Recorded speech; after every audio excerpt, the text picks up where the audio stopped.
प्रेरणा कथा। वो चला गया। ये मनुष्य का स्वभाव ही है कि वो उन चीज़ों को अधिक महत्व नहीं देता जो उसके पास होती हैं, परंतु उनमें से किसी चीज़ के खो जाने के बाद उसको उस चीज़ की कीमत और महत्व का एहसास होता है। ऐसा ही कुछ मानवीय संबंधों में भी होता है। प्रिया और अमन के जीवन में भी कुछ ऐसा ही हुआ। अमन एक बहुत ही सुंदर और आकर्षक नौजवान था। उस पर अभिनेता बनने का जुनून सवार था। वो अभिनय बहुत ही अच्छा करता था। वो अपनी पढ़ाई के बाद अभिनय कला के क्षेत्र में ही सफल होना चाहता था। अमन और प्रिया की मुलाकात कॉलेज के पहले दिन ही हुई थी। प्रिया इस कॉलेज में नहीं आई थी। वो बहुत ही सुंदर थी, परंतु बहुत ही सादगी पसंद। अमन तो उसकी सादगी पर मर मिटा था। प्रिया महत्वाकांक्षी थी और पढ़ने में भी बहुत तेज थी। अमन स्वभाव से थोड़ा चुलबुला था। प्रिया ज़्यादातर शांत ही रहती थी। कॉलेज के पहले दिन जब अमन और प्रिया ने पहली बार एक दूसरे को देखा, एक आकर्षण उत्पन्न हो गया और शायद वो पहली नज़र का ही प्रेम था। आखिर कुछ महीनों के बाद अमन ने प्रिया के समक्ष अपने प्रेम का खुलासा कर दिया और विवाह प्रस्ताव रख दिया। प्रिया की खुशी का तो कोई ठिकाना ही नहीं रहा। वो तो जैसे झूमने लगी। उन दोनों के प्रेम के चर्चे कॉलेज में सभी की जुबान पर थे। एक दूसरे को देखे बिना तो अमन और प्रिया का दिन ही नहीं शुरू होता था। कॉलेज के सभी छात्र कहते थे कि भगवान ने प्रिया और अमन को एक दूसरे के लिए ही बनाया था। आखिर उनकी शादी का दिन भी आ गया। बहुत ही धूमधाम से उनकी शादी हुई। दोनों के परिवार भी बहुत खुश थे, लेकिन फिर भी प्रिया के पिता को एक आपत्ति थी। अमन ना तो कोई नौकरी करता था और ना ही उसने कोई व्यापार शुरू किया था। प्रिया ने अपने पिताजी से कोई ये कहकर राजी कर दिया था कि शादी के बाद अमन अपना व्यापार शुरू कर लेगा, लेकिन प्रिया तो जानती थी कि अमन तो अभिनेता ही बनना चाहता था। उसने शादी से पहले ही प्रिया को कह दिया था कि वो किसी भी हाल में अभिनय को नहीं छोड़ सकता था। शादी के बाद अमन और प्रिया हनीमून के लिए शिमला घूमने गए। कुछ दिनों तक तो सब कुछ ठीक ठाक चलता रहा, परंतु जैसे जैसे समय बीतने लगा उनको जीवन की वास्तविकता भी समझ आने लगी। अमन के पास ना तो कोई नौकरी थी और ना ही कोई व्यापार। कभी कभी रंगशाला में कुछ नाटकों में अभिनय करके अमन कुछ पैसे कमा लेता था।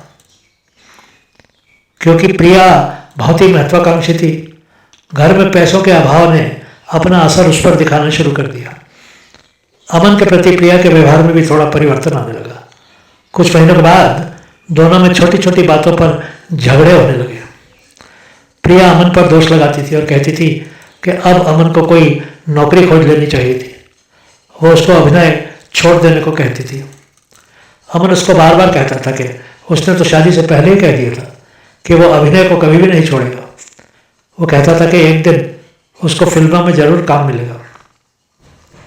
अमन बहुत अच्छा अभिनय करता था और बहुत परिश्रम भी करता था, परंतु जितना उसकी किस्मत में लिखा था उससे अधिक नहीं मिलता था। फिर भी अमन संघर्ष करता रहा। प्रिया और अमन के बीच वाद विवाद और झगड़े अब अधिक होने लगे थे। ऐसा लगने लगा जैसे उन दोनों का प्रेम अपना दम तोड़ने लगा था। कुछ दिनों के बाद ही दोनों ने एक दूसरे से बातचीत करना भी छोड़ दिया। एक ही घर में रहते हुए भी दोनों अजनबी से हो गए थे। अमन पर इस बात का बहुत बुरा प्रभाव हुआ और वो बहुत ही निराश हो गया। एक रात अचानक अमन की तबीयत बहुत अधिक खराब हो गई। वो बेहोश हो गया। उसको अस्पताल ले जाना पड़ा। डॉक्टर ने प्रिया को कहा कि अमन की हालत बहुत ही नाजुक थी। उसके दिल में कोई शिकायत थी। उसकी स्थिति बहुत ही गंभीर होने लगी। डॉक्टर अपनी तरफ से पूरा प्रयास कर रहे थे। प्रिया को अपनी गलती का आभास होने लगा था और वो लगातार रोए जा रही थी। तभी एक नर्स ने आकर उसको कहा कि उसके पति को होश आ गया था और वो प्रिया को मिलना चाहता था। वो तुरंत ही उठकर अंदर गई और अमन के बिस्तर के पास खड़ी हो गई। अमन ने उसको बैठने का संकेत किया। प्रिया ने अमन के हाथ को अपने हाथ में ले लिया और उसके सर पर हाथ फेरने लगी। उसकी आंखों से आंसू लगातार गिर रहे थे। प्रिया को बीती हुई सभी बातें याद आने लगी। वो बोल उठी, अमन तुमको कुछ भी नहीं होगा। ठीक उसी समय उसको लगा कि अमन का हाथ ठंडा पड़ने लगा था और शिथिल हो गया था। वो चिल्लाई, अमन अमन तुम ठीक तो हो? अमन फिर से होश खो बैठा था। वो चिल्लाई, डॉक्टर डॉक्टर देखो अमन को क्या हो गया है, मेरा अमन सो गया है। Doctor doctor. अगले ही क्षण अमन की सांसें हमेशा के लिए रुक गई। प्रिया तो पत्थर के बुत की तरह उसको देखती ही रह गई।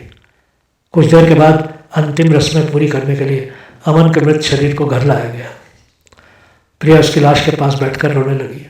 अमन मुझे माफ़ कर दो, सब मेरी ही गलती थी। मैं जानती हूँ कि तुम मुझे कितना प्रेम करते हो। उठ जाओ अमन, सिर्फ एक बार उठ जाओ प्लीज़, मेरे अमन को एक बार जगा दो। सभी जानते थे कि अमन तो हमेशा के लिए जा चुका था। प्रिया सोच रही थी कि अगर उसने अमन के अभिनय की प्रशंसा की होती तो वो शायद सफल हो भी गया होता, परंतु वो तो उसको हमेशा ही ताने ही देती रहती थी। अब तो जीवन हाथ से निकल ही गया था और कुछ भी वापस नहीं लाया जा सकता था। मित्रों, सभी के जीवन में ऊंच नीच तो होती ही रहती है, परंतु पति पत्नी को हमेशा एक दूसरे को सहारा देना चाहिए। हमें वक्त रहते ही अपने रिश्तों को और अपने लोगों को संभाल लेना चाहिए। वक्त कभी भी किसी की प्रतीक्षा नहीं करता है और ना ही गया वक्त कभी लौट कर आता है। बहुत बहुत धन्यवाद।